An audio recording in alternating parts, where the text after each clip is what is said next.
লুচি ভাজা হবে এবার। লুচি বলবো না পুরি বলবো নিজেই বুঝতে পারছি না, বড় বড় সাইজেরই করেছি।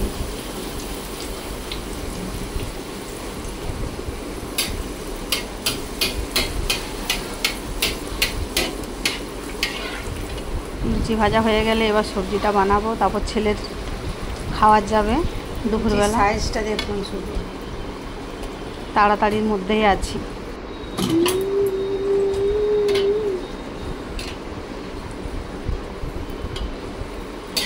কোনটাতেই পাচ্ছি না, এত বড়। সবজিটা দেখুন খুব সুন্দর এসেছে কালারটা। একটু ছলা ছিল বাড়িতে, দিয়ে দিয়েছিলাম।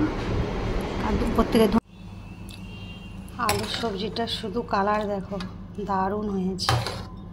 নিরামিষে এই যে ছেলের এবার লাঞ্চ যাবে, তাই ছেলের জন্য রেডি করতেছি লাঞ্চটা।